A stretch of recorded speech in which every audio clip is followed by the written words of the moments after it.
ಪ್ರತಿ ಮನುಷ್ಯನಿಗೆ ಪ್ರಾರಂಭಕ್ಕಿಂತಲೂ ಅಂತ್ಯವು ಬಹಳ ಶ್ರೇಷ್ಠವಾದಂತಹ ದಿನಗಳು ಬೇಕಾಗಿದೆ.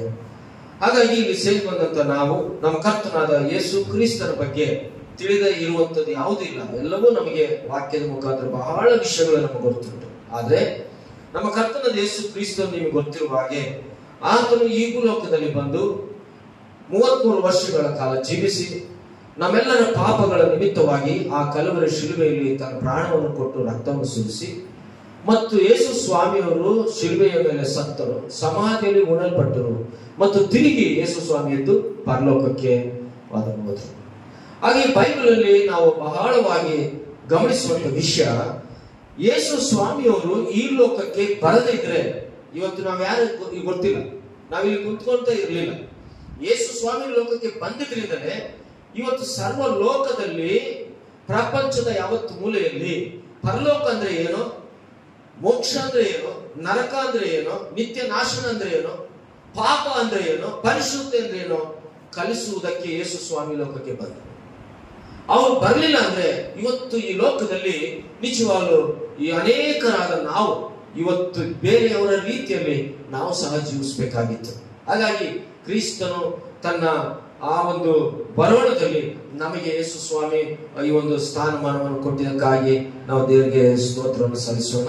ಯೇಸು ಸ್ವಾಮಿಯನ್ನು ಲೋಕದಲ್ಲಿ ಜೀವಿಸಿ ಸತ್ತು ಉಣಲ್ಪಟ್ಟು ಹೇಳಿದ ಪ್ರಕಾರ, ಶಾಸ್ತ್ರದ ಪ್ರಕಾರ 3ನೇ ದಿನ ಎದ್ದು ಅವರು ಪರಲೋಕಕ್ಕೆ ಹೋದಕ್ಕಿಂತ ಮುಂಚೆ ಎಷ್ಟು ದಿನ ಈ ಭೂಲೋಕದಲ್ಲಿ ಜನರಿಗೆ ಕಾಣಿಸಿಕೊಂಡ್ರು? 40 ದಿನಗಳ ಕಾಲ ಅವರು ಕಾಣಿಸಿಕೊಂಡ್ರು. ಆಮೇಲೆ ಏನಾಯ್ತು? ನಾವು ಇವತ್ತಿನ ದಿನ ದೇವರ ವಾಕ್ಯವನ್ನ ಧ್ಯಾನ ಮಾಡೋಣ. ಅಪೊಸ್ತಲ ಕಾರ್ಯಗಳು 1ನೇ ಅಧ್ಯಾಯ 9ನೇ ವಚನ 11ನೇ ವಚನ. ಈ ಮಾತುಗಳನ್ನು ಹೇಳಿದ ಬಳಿಕ ಅವರು ನೋಡುತ್ತಾ ಇದ್ದ ಹಾಗೆ ಆತನು ಏರಿಸಲ್ಪಟ್ಟನು. ಮೋಡವು ಆತನನ್ನು ಕವಿದುಕೊಂಡಿದ್ದರಿಂದ ಅವನು ಕಣ್ಣಿಗೆ ಮರೆಯಾದನು. ಆತನು ಹೋಗುತ್ತಿರುವಾಗ ಅವನು ಆಕಾಶದ ಕಡೆಗೆ ದುಃಖಿಸಿ ನೋಡುತ್ತಾ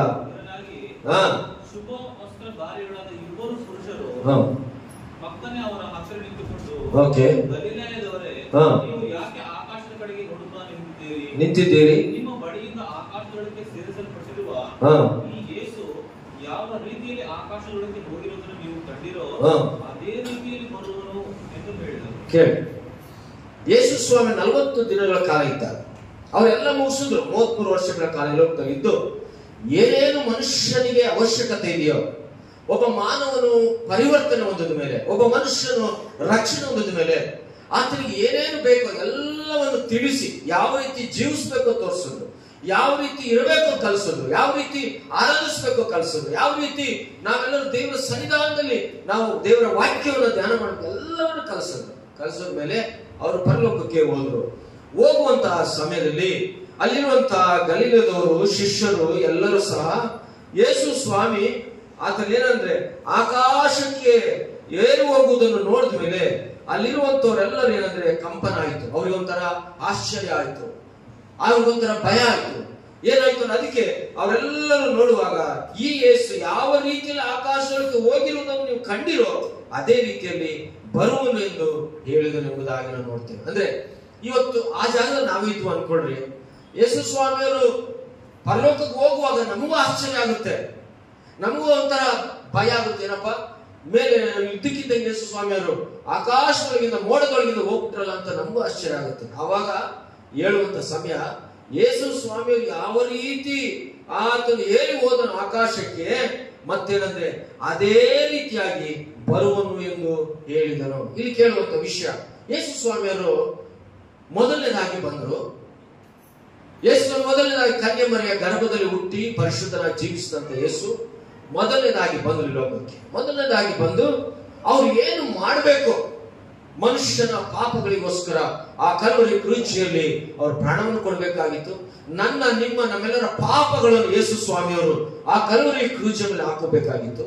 ಮತ್ತು ಅಷ್ಟೇ ಅಲ್ಲ, ಅವರು ನಮ್ಮನ್ನು ನೀತಿವಂತನಾಗಿ ಮಾಡಬೇಕಾಗಿತ್ತು. ಅನೇಕ ಬೋಧನೆಗಳನ್ನು ಯೇಸು ಸ್ವಾಮಿ ಮಾಡಿದ್ರು, ಶಿಷ್ಯರನ್ನು ತಯಾರು ಮಾಡಿದ್ರು, ಭೂಲೋಕದಲ್ಲಿ ಹೋಗಿ ಸುವಾರ್ತೆಯನ್ನು ಸಾರಬೇಕೆಂಬುದಾಗಿ. ಈ ರೀತಿಯಾಗಿ ಯೇಸು ಸ್ವಾಮಿ ಏನು ಮೊದಲನೇ ಸಾರಿ ಬಂದಾಗ ದೇವರು ಅವ್ರಿಗೆ ಕಳಿಸಿಕೊಟ್ಟು ಹೇಳಿದಂತ ಏನೇನು ವಿಷಯಗಳಿದೆಯೋ ಅದೆಲ್ಲವೂ ಯೇಸು ಸ್ವಾಮಿ ನೆರವೇರಿಸಿದ ಮೇಲೆ ಈಗ ಮತ್ತೆ ತಂದೆ ಚಿತ್ತದ ಪ್ರಕಾರ ಅವ್ರು ಸಾಯ್ಬೇಕಾಗಿತ್ತು. ಯಾರಿಗೋಸ್ಕರ? ನಮ್ಮೆಲ್ಲರಿಗೋಸ್ಕರ. ಇವತ್ತು ನಾವಿಲ್ಲಿ ಕುಂತಿರೋ ನಮ್ಮೆಲ್ಲರಿಗೋಸ್ಕರ ಯೇಸು ಸ್ವಾಮಿ ಸಾಯ್ಬೇಕಾಗಿತ್ತು. ಯಾಕಂದ್ರೆ ಇವತ್ತು ನಾವು ಸತ್ತರೆ ಪಾಪ ಕ್ಷಮಾಪಣೆ ಇಲ್ಲದೆ, ರಕ್ಷಣೆ ಇಲ್ಲದೆ ನಾವು ಸತ್ತು ಹೋದ್ವಿ. పాప క్షమాపణ లేకుండా, రక్షణ లేకుండా మనము చనిపోతే నిత్య నాశనానికి, నరకానికి వెళ్ళిపోతాం. కాబట్టి ప్రభు మొదటిసారి ఈ లోకానికి వచ్చాడు. వచ్చిన ప్రభు మనందరిని రక్షించడానికి ఆయన గొల్గొతా కొండపైన కల్వరి శిలువలో నీ కోసం నా కోసం తన ప్రాణాన్ని పెట్టి రక్తాన్ని కార్చాడు, చనిపోయాడు, హింసలు పడ్డాడు. ఆయన అనేక విధాలుగా 40 దెబ్బలు కొట్టాడు. ధవళవర్ణుడు, రత్నవర్ణుడు అనే దేవుని యొక్క స్వరూపమే మారిపోయింది. అంత హింస యేసుక్రీస్తు నీ కోసం నా కోసం అనుభవించాడు. తర్వాత ఏమైంది? యేసు ప్రభు చనిపోయాడు, 3 దినము లేచి 40 రోజులు కనపడి పరలోకానికి పోయేటప్పుడు ఇప్పుడున్నటువంటి గలిలయలు కానీ, తన శిష్యులు కానీ, ప్రజలకంతా ఆశ్చర్యం అవుతుంది. ఏం ఆశ్చర్యం? అరే ఉండే కొంది ఆయన మేఘాల మీద, తెలుగులో భావం, మేఘాల మీద ఆయన వెళ్ళిపోయాడు. ఆయన పోతుంటే చూసేవారికి అంతకు ఆశ్చర్యమైంది. ఎంత ఆశ్చర్యం అంటే ప్రజలందరూ కూడా తప్పిపోతున్నారు. అనే యేసుక్రీస్తు చనిపోయాడు, లేచాడు, 3 రోజులు మేఘాల మీద వెళ్ళిపోతున్నాడు కదా అని చెప్పి అందరూ చూస్తున్నారు. అప్పుడు అంటున్నాడు యేసు ప్రభు ఏ రీతిగా మేఘాల మీద పోయాడో అదే రీతిగా తిరిగి మరలా వస్తాడు. ಆತನು 2ನೇ ಸಾರಿ ನಮ್ಗೆ ಇದರಲ್ಲಿ ಏನಿದೆ, ಮತ್ತೆ ಆತನು ಬರುವನು ಎಂಬುದಾಗಿ ನಾವು ನೋಡಿದ್ದೇವೆ. ಖಂಡಿತವಾಗಿಯೂ ಯೇಸು ಕ್ರಿಸ್ತನು ಮತ್ತೆ ತಿರುಗಿ ಬರಬೇಕಾಗಿದೆ. ಬಂದಾಯ್ತು, ನಮ್ಗೆ ಏನೇನು ಮಾಡಬೇಕು ಎಲ್ಲರೂ ಮಾಡಾಯ್ತು. ಈಗ ಮತ್ತೆ ಅವರು ಪರಲೋಕ ಹೋಗಿದ್ದಾರೆ, 2ನೇ ಸರಿ ತಿರುಗಿ ಬರಬೇಕಾಗಿದೆ. ಹಾಗಾದ್ರೆ ಯೇಸು ಸ್ವಾಮಿ ತಿರುಗಿ ಬರಬೇಕಾದ್ರೆ ಆ ಯೇಸುವನ್ನ ನಮ್ಮ ಜೀವಿತದಲ್ಲಿ ನಮ್ಮನ್ನು ನಾವು ಯಾವ ರೀತಿ ಸಿದ್ಧರಾಗಬೇಕು? ಯೇಸು ಸ್ವಾಮಿ ಅದಕ್ಕೋಸ್ಕರ ಬರ್ತಾನೆ ತಿರುಗಿ 2ನೇ ಸರಿ. ಯೇಸು ಸ್ವಾಮಿ ತಿರುಗಿ 2ನೇ ಸರಿ ಬರೋದ್ರಿಂದ ಆಗುವಂತ ಲಾಭವೇನು, ಆಗುವಂತ ನಷ್ಟವೇನು? ಒಂದು ಸಾಲ ಆಲೋಚನೆ ಮಾಡೋಣ. ಯೇಸು ಸ್ವಾಮಿಯವರು ತಿರುಗಿ ಈ ಲೋಕಕ್ಕೆ ಬರುವುದರಿಂದ ಅವರು ಈ ಭೂಲೋಕದಲ್ಲಿ ನ್ಯಾಯ ತೀರಿಸೋದಕ್ಕೋಸ್ಕರ ಬರ್ತಾರೆ. ಯಾರ್ಯಾರು ಯೇಸು ಸ್ವಾಮಿಯನ್ನು ನಂಬಿದ್ದಾರೋ ಅವರೆಲ್ಲರನ್ನು ಕರ್ಕೊಳ್ಳೋದಕ್ಕೆ ಯೇಸು ಸ್ವಾಮಿ ಬರ್ತಾರೆ. ಆ ನಂಬದೆ ಇರುವಂತವರಿಗೆ ಅವರ ನ್ಯಾಯ ತೀರ್ಪು ನಿತ್ಯ ನಾಶನ, ನರಕ, ಅಗ್ನಿ, ಗಂಧಕಕ್ಕೆ ಅವರು ತಳ್ಳಲ್ಪಡ್ತಾರೆ. ಇಬ್ರಿ ಪತ್ರಿಕೆ 9ನೇ ಅಧ್ಯಾಯ, ಇಬ್ರಿಯರ ಪತ್ರಿಕೆ 9ನೇ ಅಧ್ಯಾಯ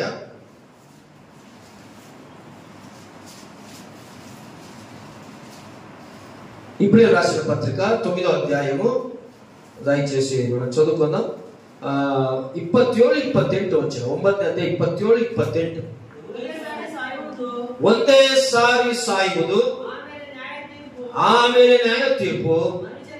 ಮನುಷ್ಯರಿಗೆ ಹೇಗೋ ನೇಮಕವಾಗಿದೆಯೋ ಹಾಗೆ ಕ್ರಿಸ್ತನು ಸಹ ಬಹುಜನರ ಪಾಪಗಳನ್ನು ಒತ್ತುಕೊಳ್ಳುವುದಕ್ಕೋಸ್ಕರ ಒಂದೇ ಸಾರಿ ಸಮರ್ಪಿತನಾದನು ಮತ್ತು ತನ್ನನ್ನು ನಿರೀಕ್ಷಿಸಿಕೊಂಡವರಿಗೆ ರಕ್ಷಣೆ ಉಂಟು ಮಾಡುವುದಕ್ಕೋಸ್ಕರ ಪಾಪ ಸಂಬಂಧವಿಲ್ಲದವನಾಗಿ 2ನೇ ಸಾರಿ ಕಾಣಿಸಿಕೊಳ್ಳಲು. Second coming. ಬಹಳ ಜನ ಯೇಸು ಸ್ವಾಮಿ ಬರ್ತಾರೆ, ಈ ಲೋಕದ ಅಂತ್ಯ ಮುಗಿತಾ ಬಂತು, ಎಲ್ಲಿ ನೋಡ್ರು ಭೂಕಂಪಗಳು, ಎಲ್ಲಿ ನೋಡ್ರು ಕೊಲೆಗಳು, ಎಲ್ಲಿ ನೋಡ್ರು ಆಕ್ಸಿಡೆಂಟ್ಗಳು, ಎಲ್ಲಿ ನೋಡ್ರು ಚಂಡಮಾರುತಗಳು, ಎಲ್ಲಿ ನೋಡ್ರು ಕ್ರೈಸ್ತ ಸಭೆಗಳು ಹಿಂಸಿಸ್ತಾ ಇದ್ದಾರೆ. ಮತ್ತು ಯೇಸು ಸ್ವಾಮಿ ಮತ್ತೆ ఆయన ಹೇಳಿದ ಹಾಗೆ ಕ್ರಿಸ್ತನು ಬರುವಾಗ ಇವೆಲ್ಲ ಸಂಭವಿಸಬೇಕು ಅಂತ ಹೇಳಿದ ಹಾಗೆ ಆ ರೀತಿಯಾಗಿ ಸಂಭವಿಸ್ತಾ ಇದೆ.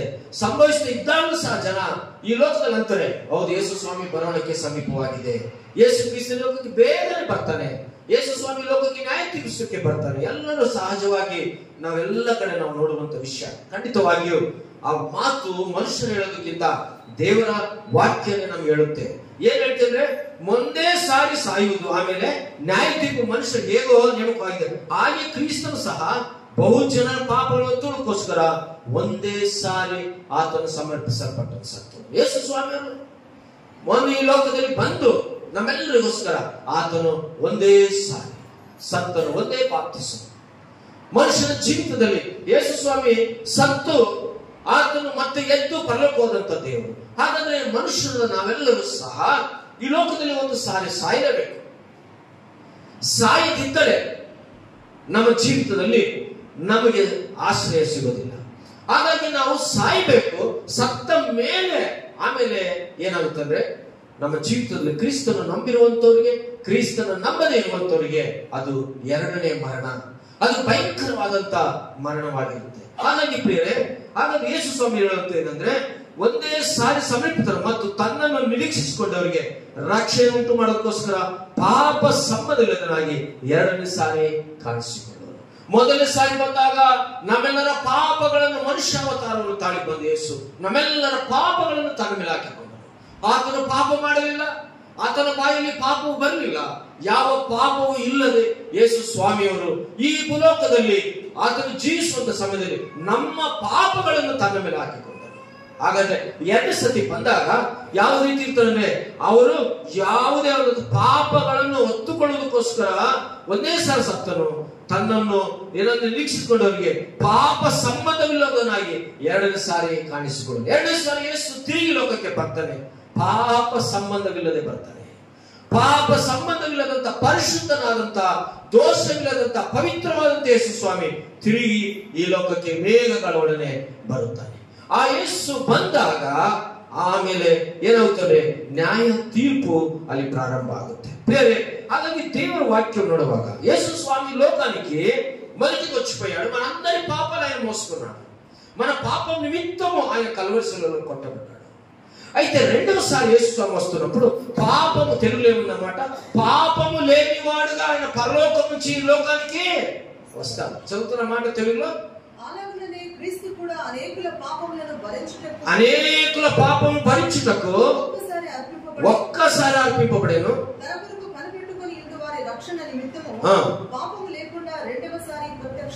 ఓకే, పాపము లేకుండా రెండవసారి ప్రత్యక్షము అంటే మొదటిసారి వచ్చాడు మనందరి పాపం కోసం క్రూర పాపిగా ఆయన మారాడు.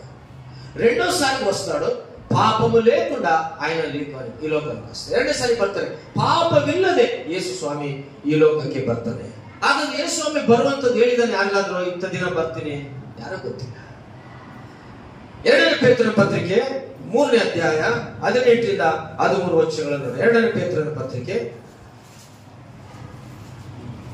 3ನೇ ಅಧ್ಯಾಯ, ನೀವು ಕೃಪೆಯಲ್ಲಿಯೋ ನಮ್ಮ ಕರ್ತನೂ ರಕ್ಷಕನೂ ಆಗಿರುವ ಯೇಸು 8ರಿಂದ 13. ಓಕೆ, 8ರಿಂದ 13. ಪ್ರಿಯರೇ, ಕರ್ತನ ಎಣಿಕೆಯಲ್ಲಿ ಒಂದು ದಿನವು 1000 ವರ್ಷಗಳಂತೆಯೂ 1000 ವರ್ಷಗಳು ಒಂದು ದಿನಂತೆಯೂ ಅವೇ. ಮರೆಯಬೇಡಿರಿ, ಕರ್ತನು ತನ್ನ ವಾಗ್ದಾನವನ್ನು ನೆರವೇರಿಸುವುದಕ್ಕೆ ತಡ ಮಾಡುತ್ತಾನೆಂಬುದಾಗಿ ಕೆಲವರು ಅರ್ಥ ಮಾಡಿಕೊಳ್ಳುವ ಪ್ರಕಾರ ಆತನು ತಡ ಮಾಡುವನಲ್ಲ, ಯಾವನಾದರೂ ಇಷ್ಟಪಡದೆ ಎಲ್ಲರೂ ತನ್ನ ಕಡೆ ತಿರುಗಿಕೊಳ್ಳಬೇಕೆಂದು ಅಪೇಕ್ಷಿಸುವನಾಗಿದ್ದಾನೆ. ಇಲ್ಲಿ ನಾವು ಕೇಳುವಂತ ವಿಷಯ ದೇವರ ವಾಕ್ಯದಲ್ಲಿ ನೋಡ್ತೇವೆ. 13ನೇ ವಚನಕ್ಕೆ ನಾವು ಬಂದಾಗ, ನಾವು ಓದ್ತೀವಿ 13ನೇ ವಚನಕ್ಕೆ ನಾವು ಬಂದಾಗ, 2ನೇ ಪೇತ್ರ 3:13 ವಚನದಲ್ಲಿ, ಆಗ ನಾವು ದೇವರ ವಾಗ್ದಾನವನ್ನು ನಂಬಿ ನೂತನ ಆಕಾಶ ಮಂಡಲವನ್ನು ನೂತನ ಭೂಮಿಯನ್ನು ಎದುರು ನೋಡುತ್ತಾ ಇದ್ದೇವೆ. ಅವುಗಳನ್ನು ನೀತಿಯಲ್ಲಿ ವಾಸವಾಗಿರುವುದು ಎಂಬುದಾಗಿ ನಾವು ನೋಡ್ತೇವೆ. ಇಲ್ಲಿ ಗಮನಿಸುವಂಥದ್ದು, ಯೇಸು ಕ್ರಿಸ್ತನು ಈ ಎರಡನೇ ಸಾರಿ ಬರುವುದಕ್ಕೆ ಯಾಕೆ ತಡೆ ಮಾಡ್ತಿದ್ದಾನೆ? అనేకులు ನನಗೆ ಗೊತ್ತಿನ చిక్కుడులింద యేసు ప్రభు రాధాయినాడు, యేసు ప్రభు త్వరలో ఈ లోకానికి వస్తాడు, యేసు ప్రభు వచ్చి న్యాయ తీరుస్తాడు, యేసు ప్రభు ఈ లోకానికి వచ్చి అందరినీ తీసుకొని పోతాడు. నేను చిన్నప్పటి నుంచి నేను వింటానే ఉన్నాను. ನಾವಿಲ್ಲಿ ಗಮನಿಸುವಂಥದ್ದು, ಹಾಗಾದ್ರೆ ಯೇಸು ಸ್ವಾಮಿ ಯಾಕೆ ಆಲಸ್ಯ ಮಾಡ್ತಿದ್ದಾರೆ? అతను ಎರಡನೇ ಬರೋಣಕ್ಕೆ అందరు అంటున్నారులే, ఎక్కడో వస్తారులే అనేవాడిని కొన్నిసార్లు. నేను అనేక సార్లు నామంతుడు, అయ్యో అందరు అంటున్నారు వస్తారు ఎప్పుడు వస్తాడు యేసు స్వామి ಅಂತ ನಾವು ಅಂತ ಇದ್ವಿ. ನಾವಿಲ್ಲಿ ಗಮನಿಸುವಂತ ವಿಷಯ, ಯಾಕೆ ಯೇಸು ಸ್ವಾಮಿ ಬರುವುದಕ್ಕೆ ತಡ ಮಾಡ್ತಿದ್ದಾರೆ? ಇಲ್ಲಿ ನಾವು ಗಮನಿಸುವ 9ನೇ ವಚನದಲ್ಲಿ, 3ನೇ ಅಧ್ಯಾಯ 9ನೇ ವಚನದಲ್ಲಿ, ಕರ್ತನು ತನ್ನ ವಾಗ್ದಾನ ನೆರವೇರಿಸುವುದಕ್ಕೋಸ್ಕರ ತಡ ಮಾಡ್ತಾನೆ ಎಂಬುದಾಗಿ ಕೆಲವರು ಅರ್ಥ ಮಾಡಿಕೊಳ್ಳುವ ಪ್ರಕಾರ ಆತನು ತಡ ಮಾಡುವನಲ್ಲ, ಯಾವನಾದರೂ ನಾಶವಾಗುವುದರಲ್ಲಿ ಆತನು ಇಷ್ಟಪಡದೆ ಎಲ್ಲರೂ ತನ್ನ ಕಡೆ ತಿರುಗಬೇಕೆಂಬುದಾಗಿ. ಯಾಕೆ ತಡ ಮಾಡ್ತಿದ್ದಾರೆ? ದೇವರ ದೃಷ್ಟಿಯಲ್ಲಿ ಆತನು ಸೃಷ್ಟಿ ಮಾಡಿದಂತ ಪ್ರತಿ ಮನುಷ್ಯನು ಆತನು ಕೊಟ್ಟಂತ ಜೀವವಾಯುವನ್ನು ಊದಿದಂತ ಪ್ರತಿ ಮಾನವನು ನಾಶವಾಗಬಾರದು. ದೇವರ ದೃಷ್ಟಿ ಯಾರು ನಿತ್ಯ ನಾಶನಕ್ಕೆ ನರಕಕ್ಕೆ ಹೋಗಬಾರ್ದು. ಅವರು ಈ ಶ್ಲೋಕದಲ್ಲಿ ಸತ್ತ ಮೇಲೆ ಅವರು ನ್ಯಾಯ ತೀರ್ಪಿಗೆ ಹೋಗಬಾರ್ದು. ಹಾಗಾಗಿ ಯಾರ್ಯಾರಿಗೆ ಇನ್ನು ಸುವಾರ್ತೆ ಎಲ್ಲೆಲ್ಲಿ ಸಿಕ್ಕಿಲ್ವೋ, ಯಾರ್ಯಾರಿಗೆ ಇನ್ನು ಯೇಸು ಕ್ರಿಸ್ತನ್ ಯಾರು ಗೊತ್ತಿಲ್ಲೋ ಅವರೆಲ್ಲರೂ ಏನಾಗುತ್ತೆ, ನ್ಯಾಯ ತೀರ್ಪಿಗೆ ಹೋಗದ ಹಾಗೆ, ಅವರೆಲ್ಲರೂ ನಿತ್ಯ ನಾಶ ನರಕದ ಅಗ್ನಿಗಂಧಕಕ್ಕೆ ಹೋಗದ ಹಾಗೆ ಎಲ್ಲರೂ ತನ್ನ ಕಡೆಗೆ ತಿರುಗಬೇಕೆಂಬುದಾಗಿ ಯೇಸು ಕ್ರಿಸ್ತನ ಬರೋಣವು ಆಲಸ್ಯವಾಗ್ತಾ ಇದೆ. ಹಲ್ಲೆಲೂಯಾ. ಏನಂತೆ? ಯೇಸು ಕ್ರಿಸ್ತನ ಬರೋಣ ಯಾಕೆ ಆಲಸ್ಯವಾಗ್ತಿದೆ ಅಂದ್ರೆ, ಎಲ್ಲರೂ ಪ್ರತಿ ಮನುಷ್ಯನು ಯೇಸು ಯಾರು ತಿಳ್ಕೋಬೇಕು. ಒನ್ಸ್ ಅಪಾನ್ ಎ ಟೈಮ್ ನನಗೂ ಗೊತ್ತಿಲ್ಲ ಯೇಸು ಯಾರು ಅಂತ. ಒಂದ್ಸ ಅನೇಕರು ಸೇರಿದವರು మీకు కూడా తెలియదు యేసు ప్రభు ఎవరో, చాలా మందికి ఎప్పుడు తెలియదు. కాబట్టి ఏదో ద్వారా ఎవరి ద్వారానో మరి ఏ వ్యక్తి ద్వారా యేసు ప్రభువును నమ్ముకున్నారు, ప్రభువును అంగీకరించారు, బాప్తిజం తీసుకున్నారు, ఆరాధన చేస్తున్నారు. ఎందుకో ఎవరో నిన్ను ఆయనకి నడిపించినారు, సువార్తను అందించినారు. దేవుడి స్తోత్రం. కాబట్టి నీవు ఇప్పుడు ఎక్కడ రాసిబడి నీ పేరు జీవ గ్రంథం రాయబడింది.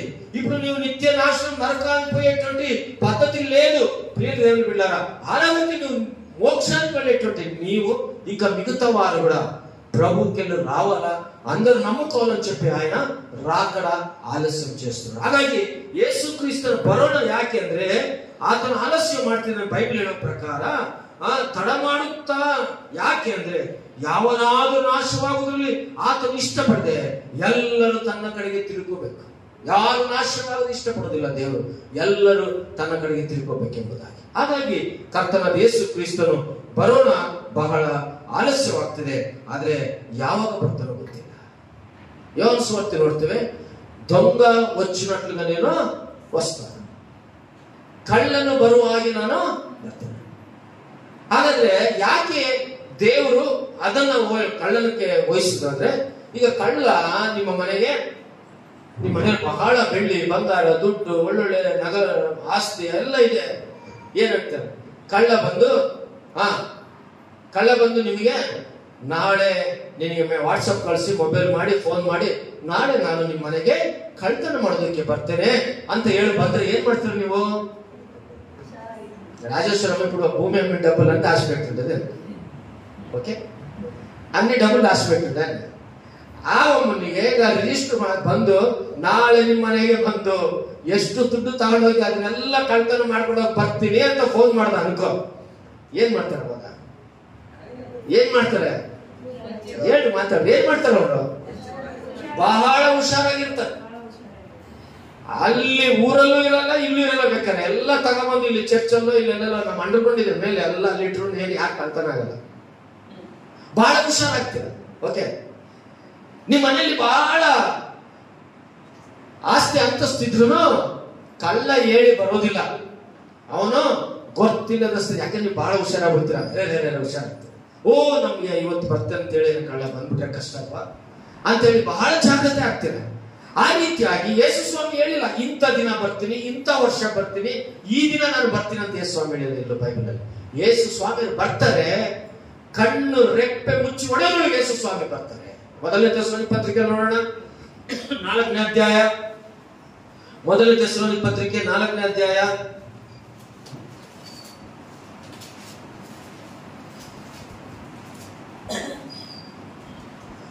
4ನೇ ಅಧ್ಯಾಯ 15-18 ವಚನ ಓದ್ರಿ.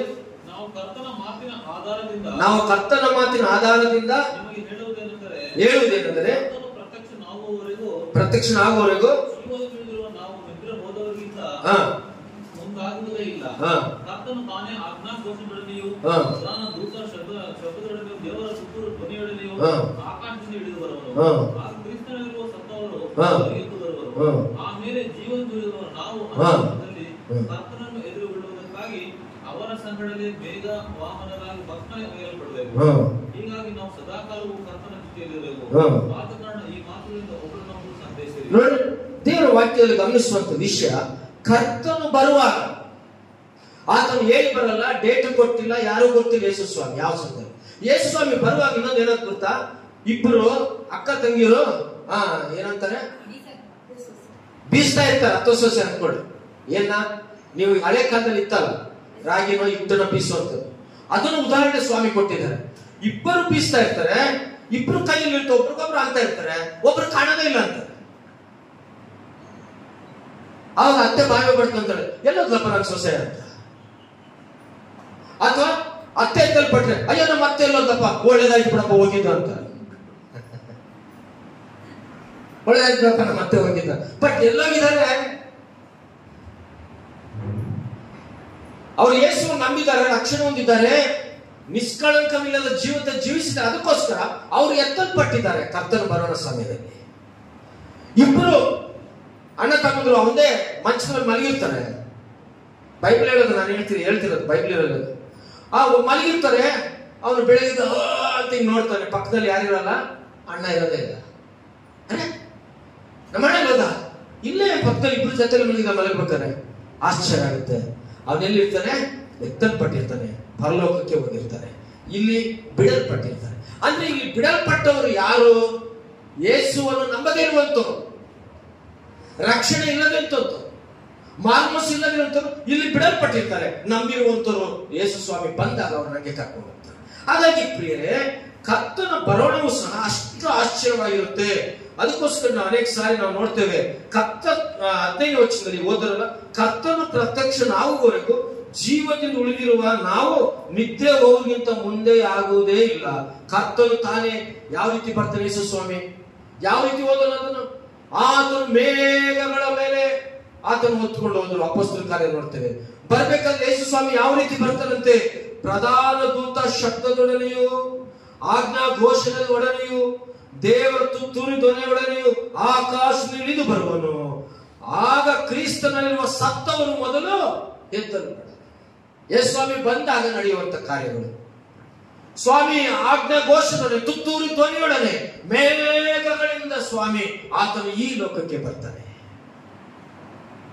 ಕಳ್ಳನ್ನು ಯಾವ ರೀತಿ ಕದ್ದುಕೊಳ್ಳೋದಕ್ಕೆ ಹೇಳದೆ ಮಾಡದೆ ಗೊತ್ತಿಲ್ಲದೆ ಬರ್ತಾನೋ, ಹಾಗಾಗಿ ನಮಗೂ ಸಹ ಈ ರಾತ್ರಿ ಬರ್ತಾನೋ, ಹಗಲು ಬರ್ತಾನೋ, ಮಧ್ಯಾಹ್ನ ಬರ್ತಾನೋ ಗೊತ್ತಿಲ್ಲ, ಇವತ್ತು ನಾಳೆ ನಾಡ್ದು ನಮಗೆ ಗೊತ್ತಿಲ್ಲ.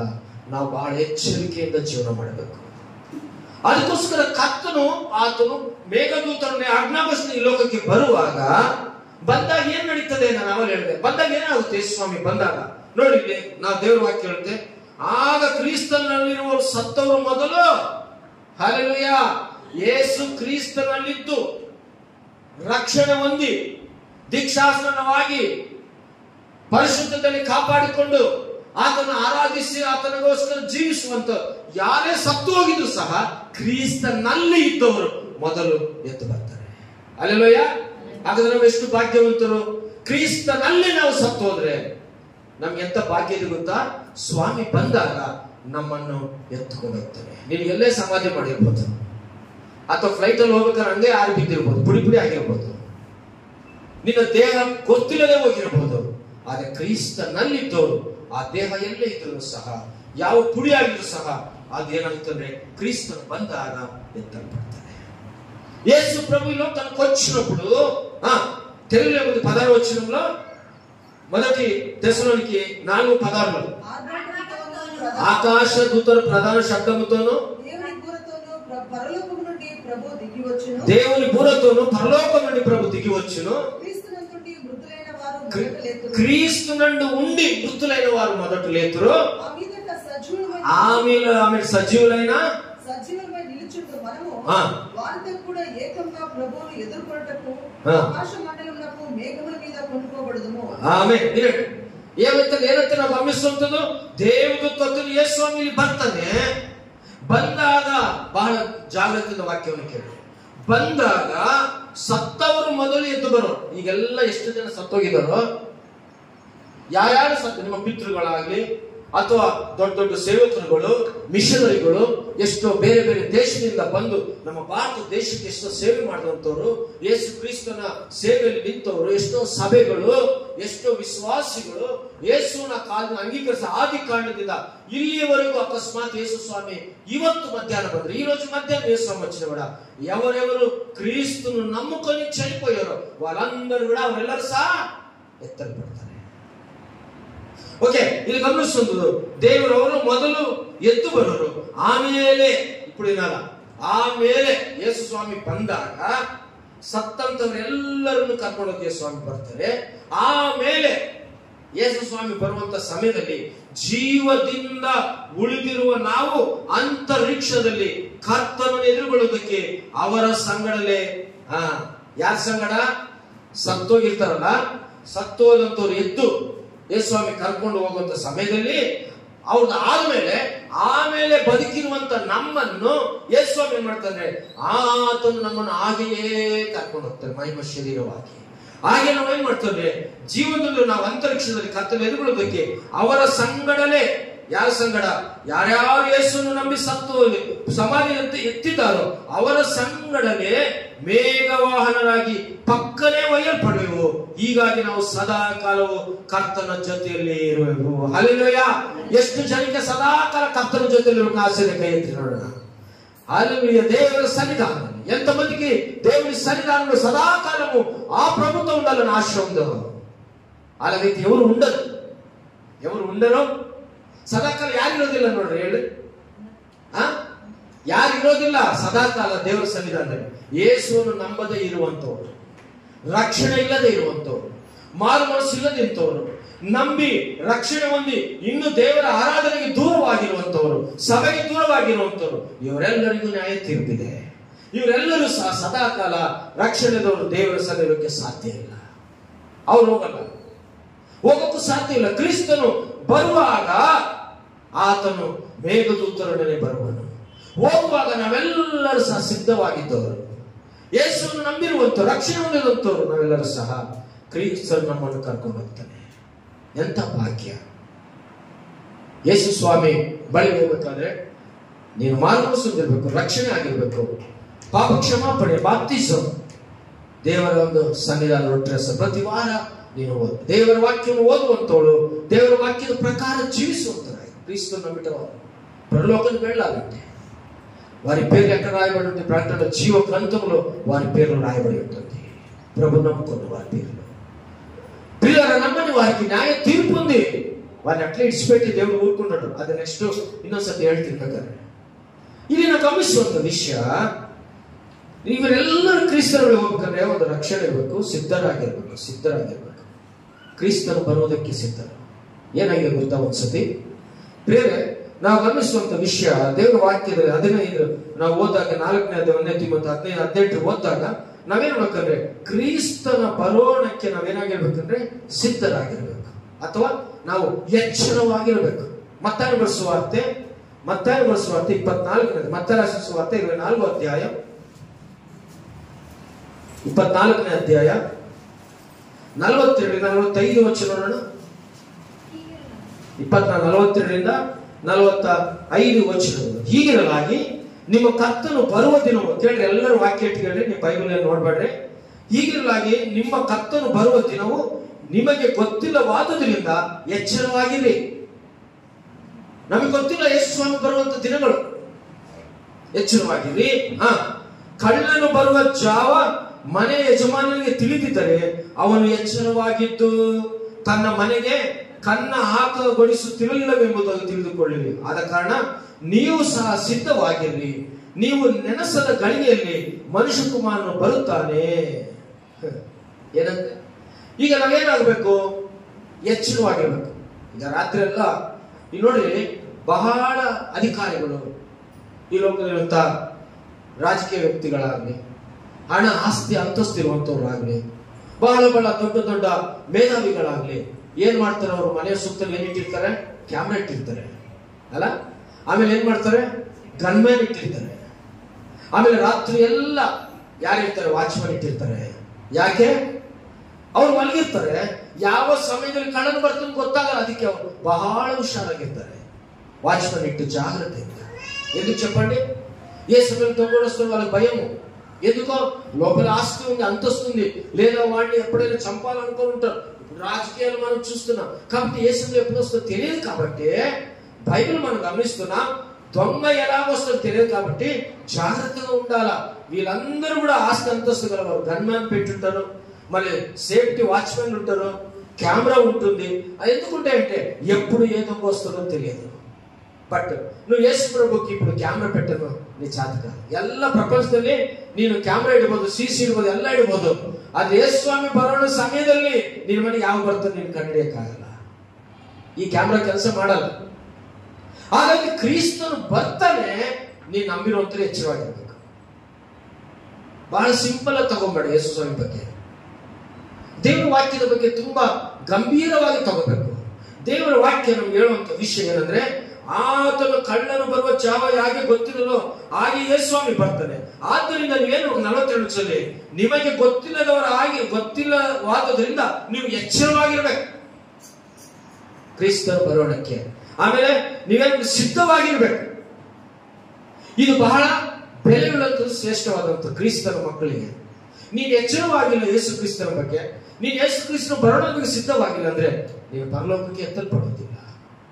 ಹಾಗಾಗಿ ಯಾವ ರೀತಿ ಎಚ್ಚರವಾಗಿರಬೇಕು, ಯಾವ ರೀತಿ ಸಿದ್ಧವಾಗಿರಬೇಕು? ಪ್ರಿಯರ, ದೇವರ ವಾಕ್ಯವನ್ನು ಗಮನಿಸುವಾಗ ನೀವು ಬೈಬಲ್ ಅಲ್ಲಿ ಒಂದು ವಾಕ್ಯವನ್ನು ನೋಡ್ತೀವಿ, ಸಮಯ ಇಲ್ಲ ಆದ್ರೂ ನಾವು ನೋಡೋದಕ್ಕೆ 10 ಕನ್ಯೆಯರನ್ನು ನೀವು ನೋಡ್ತೀವಿ ಬೈಬಲ್ ಅಲ್ಲಿ.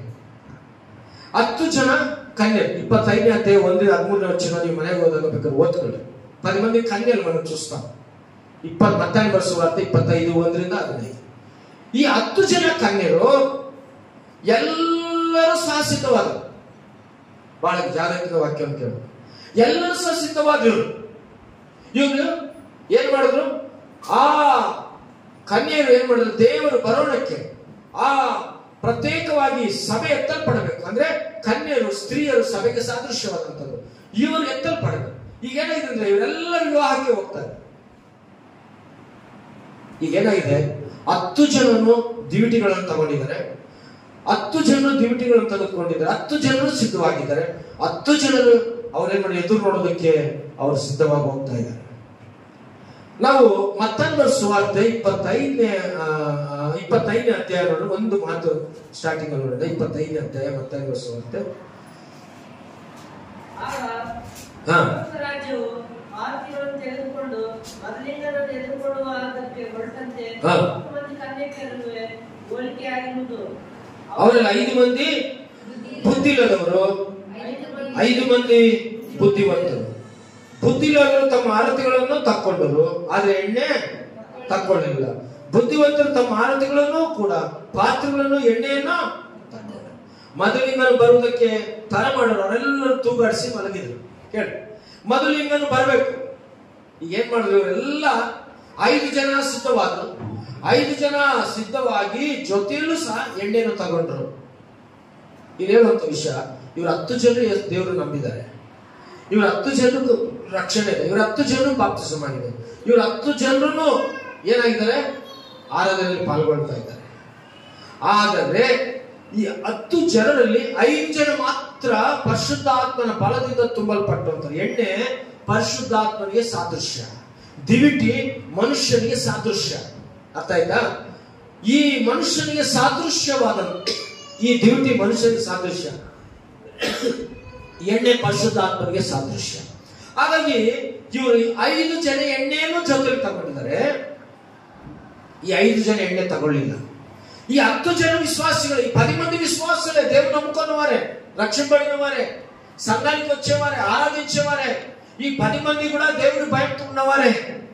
అయితే ఈ 10 మందిలో 5 మంది మాత్రం చాలా ఎచ్చరವಾಗಿದ್ದಾರೆ, చాలా జాగ్రత్తగా ఉన్నారు, చాలా జాగ్రత్త కలిగి జీవిస్తున్నారు. 5 మంది వీళ్ళందరూ కూడా ఎప్పుడు పరిశుద్ధాత్మని నూనె తక్కువ కాకుండా వీళ్ళు ఎక్కువగా ఎప్పుడు కూడా ఆ నూనెను వారితో పాటు ఉంచుకొని ఉన్నారు. ಯಾವ ಸಮಯದಲ್ಲಿ ಆ ದೀಪ ಆರೋಗುತ್ತೋ ಗೊತ್ತಿಲ್ಲ. ಅದಕ್ಕೋಸ್ಕರನೇ ಯಾವ ಸಮಯದಲ್ಲಿ ಮೊದಲಿಂಗನು ಬರ್ತಾನೋ ಗೊತ್ತಿಲ್ಲ. ಹಾಗಾಗಿ ಇವರು ಸಿದ್ಧವಾಗಿ ಮುಂಚೆನೆ ಎಣ್ಣೆಯನ್ನು ಜೊತೆಯಲ್ಲಿ ಇಟ್ಕೊಂಡು ಹೋಗಿದ್ದಾರೆ. ಈ 5 ಜನರು ಏನ್ ಮಾಡಿದ್ರು? ಬುದ್ಧಿ ಇಲ್ಲದಂತ ಕನ್ಯೆಯರು.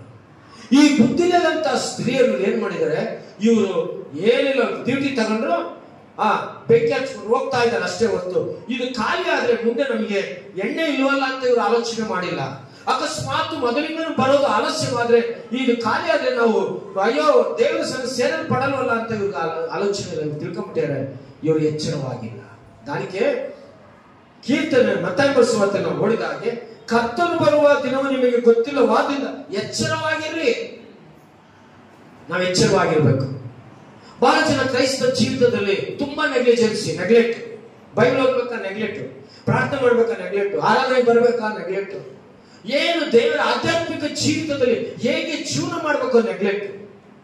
ಬೈಬಲ್ ಹೇಳುತ್ತೆ ಕ್ರಿಸ್ತನ ಬರೋದವರೆಗೂ ನೀನು ಎಚ್ಚರವಾಗಿ, ಕ್ರಿಸ್ತ ರಾಕಡವರೆಗೂ నువ్వు చాలా జాగ్రత్తగా ఉండాలి, ఎచ్చరికగా ఉండాలి, భయభక్తితో ఉండాలి. ಏನಾಯ್ತು ಕೊನೆಗೆ? ಇವರು 5 ಜನ ಅವರು ಮೊದಲಿಂದ ಬರುವ ಸಮಯದಲ್ಲಿ 5 ಜನ ಏನ್ ಮಾಡಿದ್ರು, ಇವ್ರು ಆರತಿ ಇಟ್ಕೊಂಡ್ರು. ಅಯ್ಯೋ ನಮ್ಮ ಎಣ್ಣೆ ಖಾಲಿ ಆಗ್ತಿದೆ, ನಾವು ಹೋಗಿ ಎಣ್ಣೆ ತರಬೇಕು. ನೋಡಿ 7ನೇ ವಚನ ಓದ್ರಿ. ಆಗ ಆ ಕನ್ಯೆಲ್ಲರೂ ಎಚ್ಚೆತ್ತು ತಮ್ಮ ಆರತಿಗಳನ್ನು ಒಟ್ಟಿಗೆ ಮಾಡಿದ್ರು. ಹಾಗೆ ಬುದ್ಧಿಲ್ಲದವರು ಬುದ್ಧಿವಂತರಿಗೆ ನಿಮ್ಮ ಎಣ್ಣೆ ನಮಗೆ ಸ್ವಲ್ಪ ಕೊಡಿರಿ, ನಾವು ಆರತಿಯನ್ನು ಆರಿಸಿಕೊಳ್ಳುತ್ತೇವೆ ಎಂದು ಹೇಳಿದ್ರು. ಅದಕ್ಕೆ ಆ ಬುದ್ಧಿವಂತರು, ನಿಮಗೆ ಕೊಟ್ಟರೆ ನಮಗೆ ನಿಮಗೂ ಕೂಡ ಸಾಲದೆ ಓದಿತ್ತು, ನೀವು ಮಾರುವವನ ಬಳಿಗೆ ಹೋಗಿ ಕೊಂಡುಕೊಂಡ ಒಳ್ಳೆಯದರು. ಅವರು ಕೊಂಡುಕೊಳ್ಳಲಿಕ್ಕೆ ಹೋದಾಗ ಮೊದಲಿಂದನು ಬಂದ. ಇಲ್ಲಿ ಎಣ್ಣೆ ಅವ್ರ ಹತ್ರ ಸಾಲ ಕೇಳ್ತಿದ್ದಾರೆ 5 ಜನ. పరిశుద్ధాత్మ దేవుడు ఎన్నెಗೆ సాదృశ్యం, పరిశుద్ధాత్మ దేవుడు నూనెకి సాదృశ్యం. అప్పు ఇచ్చి తీసుకొని వెళ్తుంటాడు కాదు పరిశుద్ధాత్మ.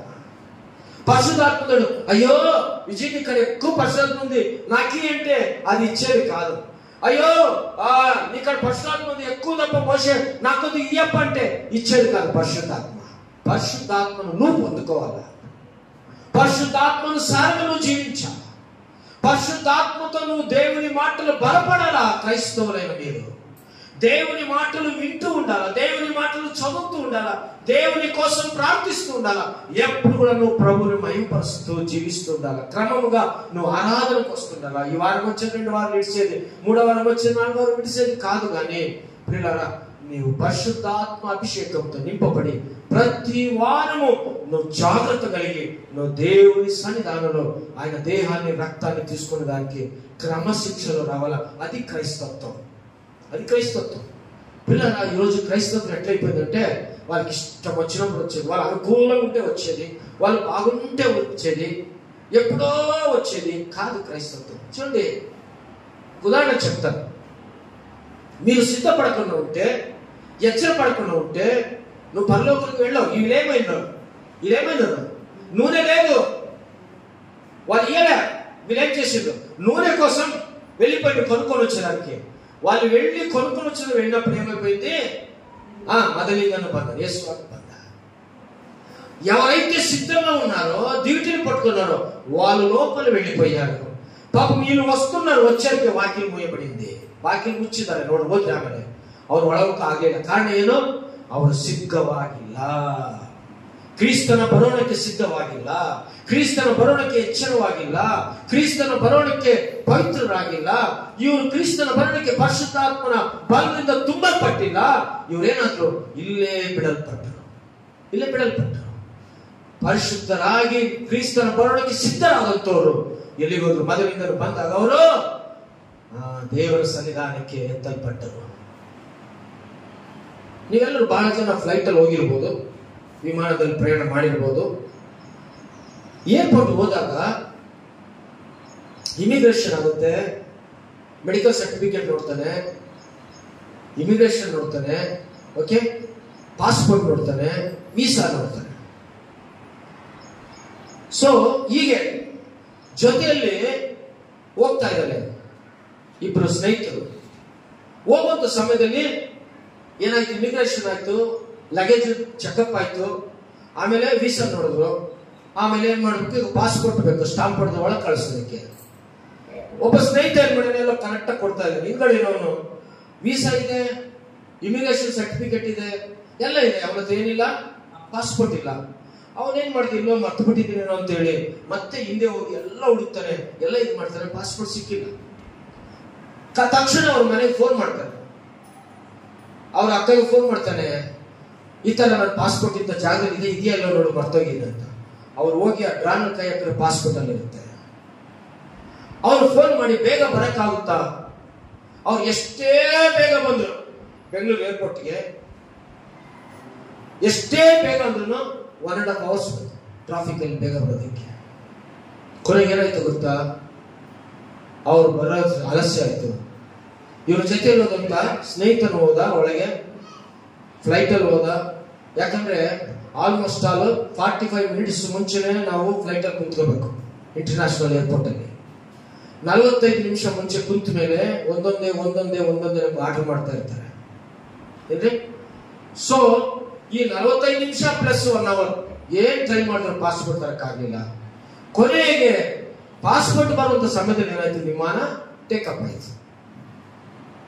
ಇವನು ಎಮರ್ಜೆನ್ಸಿ ಮೀಟಿಂಗ್ ಹೋಗ್ಬೇಕಾಯ್ತು ಸ್ನೇಹಿತನ ಜೊತೆಯಲ್ಲಿ ಒಂದೇ ಕಂಪನಿಗೆ. ಹೋಗಕ್ಕಾಗಲಿಲ್ಲ. ಕಣ್ಣೀರಿಟ್ಟ, ತಲೆ ಹೊಡ್ಕೊಂಡ, ಬಾಧೆ ಪಟ್ಟ. ನನ್ನ ಲೈಫೇ ಹಾಳಾಯ್ತು, ನನ್ನ ಜೀವನನೇ ಹಾಳಾಯ್ತು. ನಾನು ಸಣ್ಣ ತಪ್ಪು ಮಾಡಿದಕ್ಕೆ ನಾನು ಎಚ್ಚರವಾಗಿ ಜಾಗೃತಿಯಿಂದ ಒಂದು ದಿನ ಮುಂಚೆನೆ ಅವೆಲ್ಲ ನಾನು ಸೆಟ್ ಮಾಡ್ಕೊಂಡಿದ್ರೆ ಅವನು ಎಷ್ಟು ಜೊತೆ ಹೋಗ್ಬಂದೇನೆ ಗೊತ್ತು ಅವನಿಗೆ.